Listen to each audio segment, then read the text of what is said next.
Music in our homeschool here today, and we are going to be talking about how you can teach beginning music theory to your kids at home. So, I am a music teacher, as many of you know. My name is Gina Mayo, and I have 8 children that I've been homeschooling since the beginning. My oldest are in college, and I still have kids down to elementary age this year. I've also taught music for over 25 years in all kinds of different areas and types, from preschool music um, to directing full-length musicals like The Little Mermaid and Beauty and the Beast. So today, though, I want to focus especially on beginning music theory.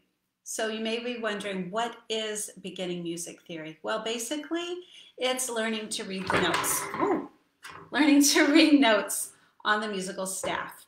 So it has to do with any time you are playing an instrument or singing, knowing how to read music. And so I have created a beginning music theory course, and I've hosted it inside of my membership called Music in Our Homeschool Plus. So what you find there is me teaching your elementary kids all about beginning music theory.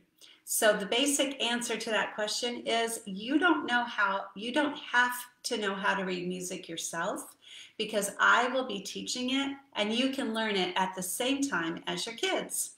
Now, just like learning a foreign language, learning to read music takes a lot of practice, a lot of time. It isn't something that you just do once and you know it. You have to keep practicing, and it takes a while to really learn it and to get it deep into your brain. But really, the earlier you start it, the better, just like learning a foreign language. So what are some of the things that I teach in my beginning music theory course? Well, you'll learn things like, what is the treble clef and the bass clef, and what are the notes of the staff for treble and bass clef? What do you use these for? Like what instruments?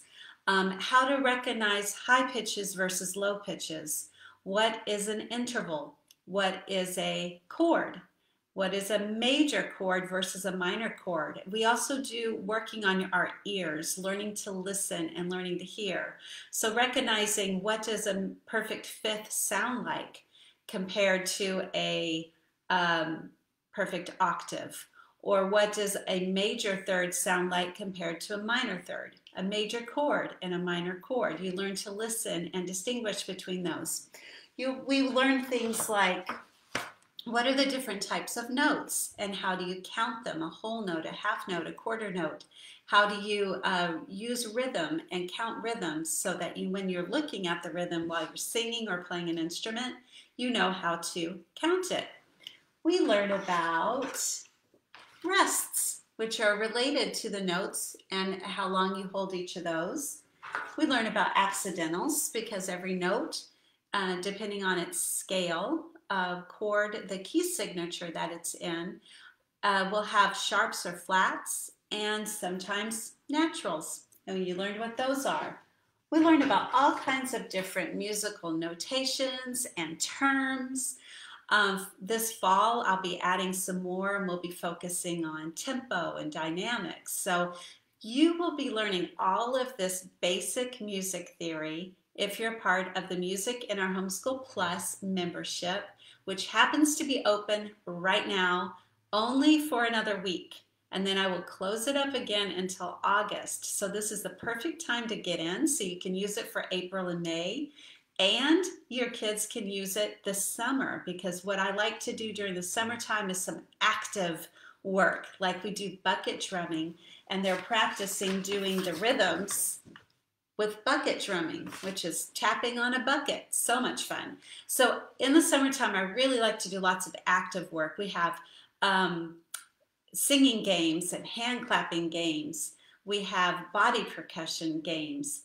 We also do things like, this summer we're going to be learning some basics of piano. So they're learning to use their hands and read some music and play some piano.